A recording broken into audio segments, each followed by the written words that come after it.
It's 11 o'clock, the moon is high, and the only thing surrounding you is the ocean.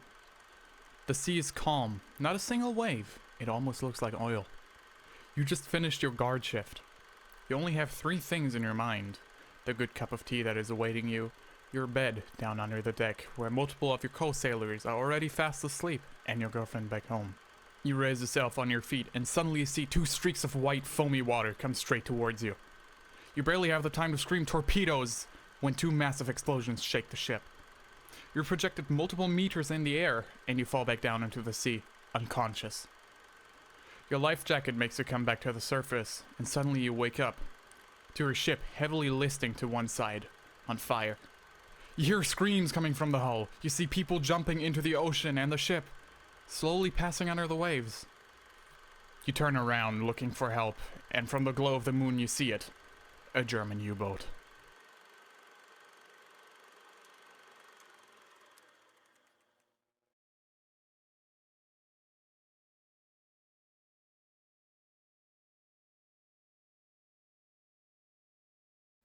During the first half of the Second World War, the menace of the German U-boat was getting bigger and bigger, and was seemingly unstoppable.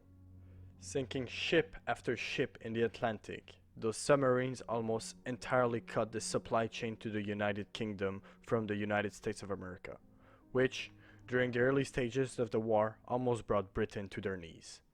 Germany almost accomplished this feat by using one tactic: the Wolfpack.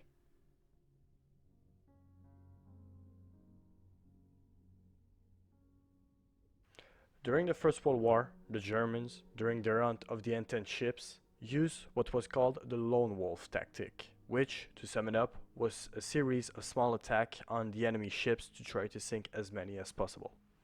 The only problem with this tactic is that the Entente quickly reorganized their sailing by going in large convoys instead of traveling as a single vessel.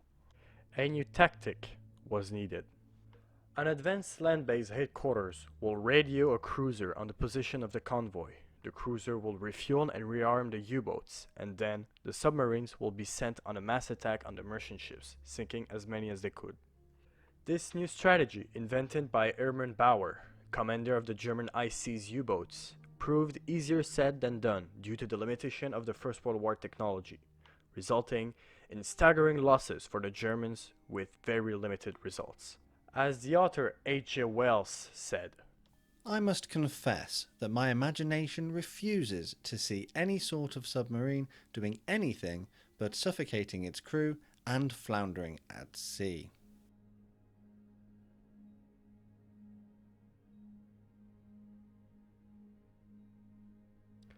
During the interwar period, Germany, under the Treaty of Versailles, was completely prohibited the luxury of producing submarines.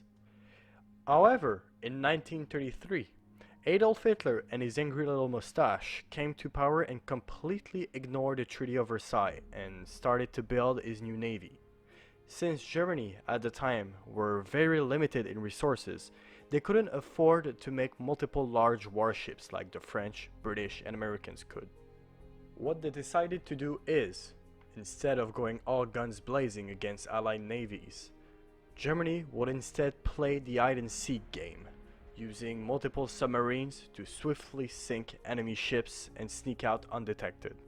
The tactics will be roughly the same as the one employed during the First World War.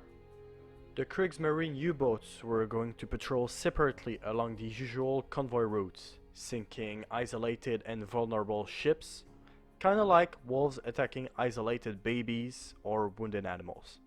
Once a sub spotted the convoy, it will send the coordinate and bearing to an advanced shore base in France, which will redistribute the message using the Enigma code to coordinate the other subs in the region. And like wolves, the submarines will gather in a pack, and if their numbers would allow it, they will calculate the speed and trajectory of the target, align themselves with it, and fire torpedoes with deadly precision. As Sabaton's Wolfpack describes,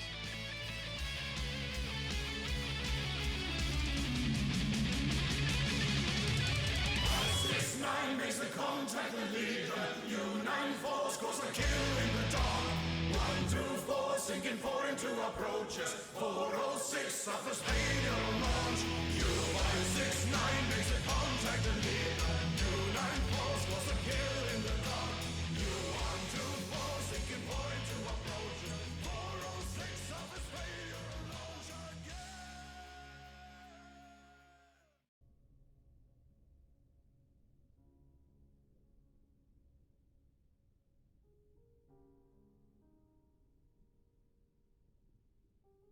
Seeing how devastating these attacks were, the Allies had to develop a way to stop them. Depth charge were somewhat effective against the slow and fragile submarines, but had their limitations, such as having to actually find the aggressor and estimate their depth, speed, and course. However, the addition of more destroyers to the convoys and the rapid development of the sonar and radar, which could now be carried even by aircrafts such as the Catalina and Liberators, rapidly made the only advantage of the U-boats, its stealth, completely irrelevant, as the Allies could now know its exact position and could successfully destroy it before any harm could be done. On top of that, by 1940, the Enigma code had successfully been decrypted by Alan Turing, which now led the Allies to precisely know when and where the U-boats were, ultimately crippling the Kriegsmarine and their ability to barely do anything against the Allied convoys.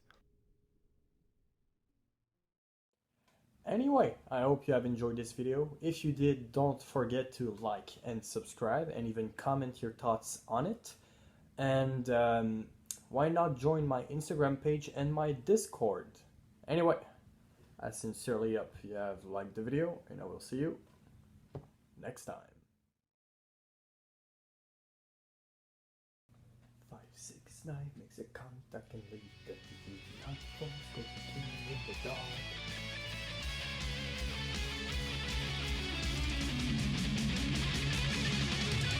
569 makes the contact and lead.